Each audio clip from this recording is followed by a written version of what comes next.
There's a handprint here. I call this my Wilson rock. Wilson. Even in a cave. Hey, look. It says David right under that.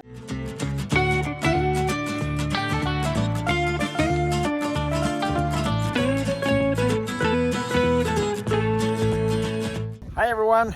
Welcome to Tigner Adventures, and welcome to the middle of nowhere. Pretty much. We are in Freedom, Oklahoma. Population 3? Maybe a little more than that. Maybe a little bit more, but we're at Alabaster Caverns, and so this is a state park. We're going to go do a little tour here in just a few minutes. The cost is normally $10 for 16 and older, and seniors get $2 off. So And military. Oh, and military get $2 off. So anyway, we're gonna go check out this. It's 3/4 of a mile, and takes 45 minutes for the tour. And it's supposed to be really pretty, so we'll find out. And bats. And bats, and bats. We'll see if there's bats. There are. Oh, by the way, we have to introduce Greg and Linda. Hopefully you can tell which is which. And of course we got Ninette. So anyway, so we're gonna go check out the tour. This is our guide over here. She's gonna take us down through the cave. All right, so we are going down into the cave. So it used to be that you went in the other entrance and this was the exit, but that caved in a couple years ago. They said it was gonna be $6 million to clean it out. So they have not done it. So now we are going in the exit partway down and then turn around and come back. Ceiling is kind of low, but again, I'm short, so I don't have to worry about it.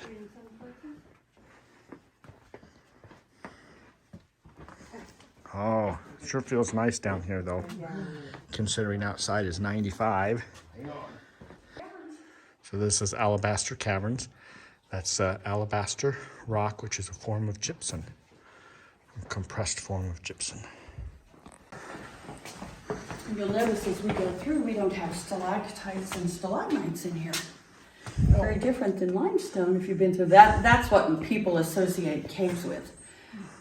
Limestone has the stalactites, flowstones, popcorn, all those different formations. You can touch this gypsum too. Doesn't stop the formation of it either. Doesn't affect it at all. So is the green some... It's algae.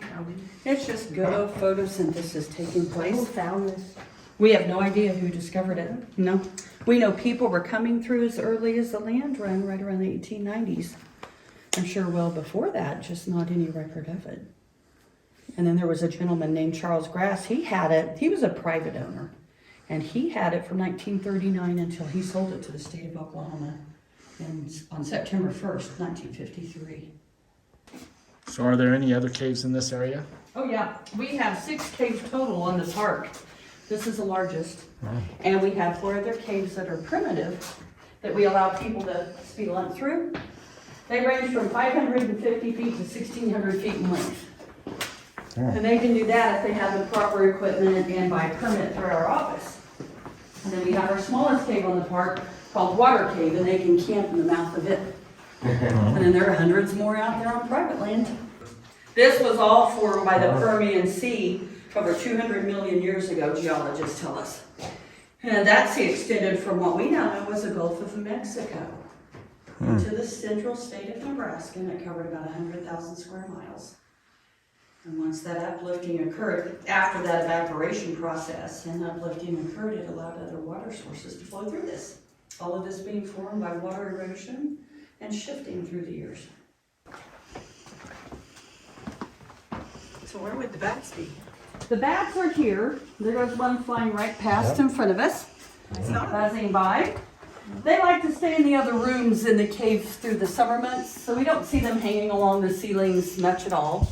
If you come back through between December and March, you could see several thousand in hibernation, but we have about 23,000 bats that stay here year round. And I guess you don't have that syndrome. White nose? Nope. Yeah. Sure don't, thank goodness. Do they come out at night? They do, but you don't see a mass exodus here. We have So, 'cause there's multiple so openings many- to the cave. Oh. They could leave the entrance, you might see a few leave there, but the trees filter them out quickly as well. But you would see a few right along that area.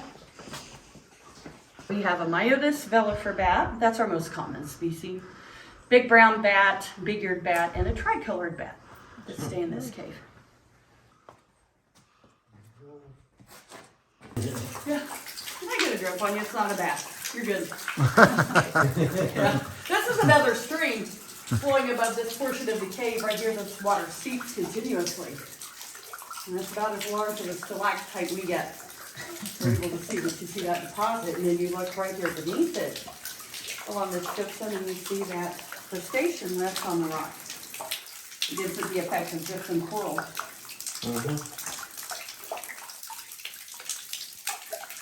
We have salamanders and frogs, crickets, spiders. Right here. Wow. Crawdads. Yeah, it's not real big. guy. Yeah. And you'll also see raccoon prints. We have them. We don't see the actual raccoon. We see all their prints when they like to come in and walk around, see what they can find for dinner. And of course, we have snakes too sometimes. What? That's usually the one that gets everybody. This leads up into the other level of the caverns. That's what we call the upper room, but it's not one room. It's different channels and chambers. And there are openings that lead into that from the outside. Covers about the last quarter of what we walked through on the tour. You see these larger domes above us. Each one of these were formed by whirlpools of water dissolving away the softer layers of alabaster. That one goes up a few feet. Yeah. And those two openings connect right above that gypsum. The only time you would see daylight on tour is either the entrance or the exit. But we have other openings to the cave. And along the pathway, if you were walking just through this area, and just on the path, you would only see 30% of the caverns. Mr. Grass, he didn't know how the cave was formed. He gave imagination tours. If you see a rock, like you look at a cloud, you see a formation. He named this one keyhole dome or skeleton key dome. Most kids don't know what a skeleton key looks like nowadays, a generation gap. They tell us it looks like a race car or an alligator. I can see that too. I can see the race car. Sometimes I find a crawdad in here. You might see one later on. Down the line, I don't see any today. Raccoons coming in. You can see a lot of prints right through here. They're everywhere. I mean, they're all over this muddy bank. You can see them up close right here. There's the handprints. I think they like to play in the mud more than anything. Looks like some carvings or. There is graffiti. You're going to see that all the way through. They painted, they carved, they wrote in lead. I'll show you more before we finish, but most of that was done when they were crawling through and exploring on their own in the early 1900s. That is mold on bat guano. Good reason not to touch it, but yeah, it's kind of unique. You see it along the handrail here. Bats will be. Oh. So some of the bats will be up there sometimes. We don't always have mold right here, but we do right now with a higher humidity. See that? So there must be some up in there. Not now, not today. But there have been, yeah. And you look down over the handrail right here, and all the way back to your left gives you the illusion it goes down in the bottom of the cave. I've had people ask me if they could rappel.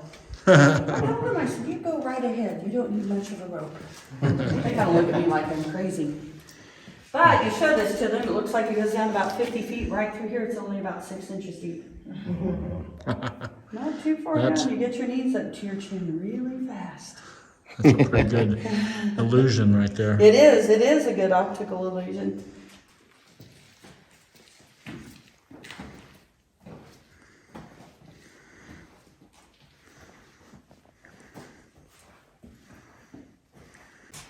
And white is the natural color of the gypsum. And then any of the other colors, the rust colors, pinks, grays, that's an iron deposit. That's an impurity. Just like the black alabaster, which is manganese that makes it up. Bat. Grass, like I said, he named different things, and he thought, I think he had a still around here somewhere, but he named these two Martha and George Washington's upside down bathtubs. I don't know if you see that. This was supposed to be Martha's tub with a soap dish and a faucet. George's headrest, he was comfy. Flip it over, it would work. Headrest, his armrest, and his footrest. That's a nice dome right there. You see the other layers. What you walk on is clay. It's called the flower pot shale. Same thing you would see right here in the center. It's that red Oklahoma dirt. What we travel through along the walls and the ceilings is Medicine Lodge gypsum. Nescatunga ceiling above us and a shimmer layer on the surface. Mr. Grass called this cathedral dome. And these grooves, what's awesome about this dome right here, you get to see where the water levels were. This was all a waterway, but it wasn't this large many years ago. Started out as hairline cracks and through erosion and shifting developed this. But this is where the water levels were as it receded, and those grooves circle all the way around. They look like threads on a jar. Yep. You do. The mud here, is this hardened or? Nope. How does it stay That's- in that shape? Because there's no water that flows over it to erode it away. Looks like a Zamboni. You see all the raccoon prints in it right now. Huh. When you get it down in places like this, it's a little stickier. So I lose the shoe. Right. More water. It was at one time, but that's been a long time ago. Washed up through there. We don't have any issues with flooding ever.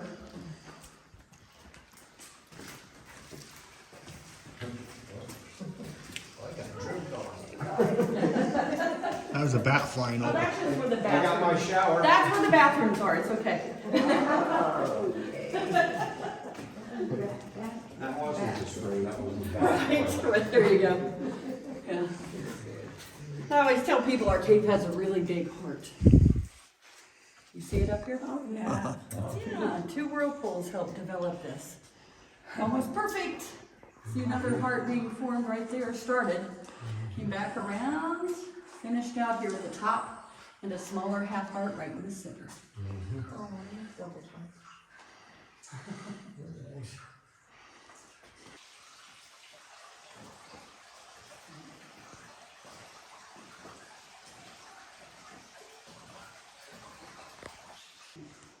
There's a handprint here. I call this my Wilson rock. Well, so, Even in a cave. hey, look, That hasn't been. it says David right under that. It's DM. Oh, okay, DMD. Here's the early day registry. That's what it looks like. Names and dates that were wrote in pencil. They carved 1920. When you've seen the painting going through. If you were crawling around other places in the cave, it would look just like this. Right over here next to it is the earliest donate. Earliest is what I want to say, name and date we found on the park. Orland Moon, May 1st, 1900. 122 years ago.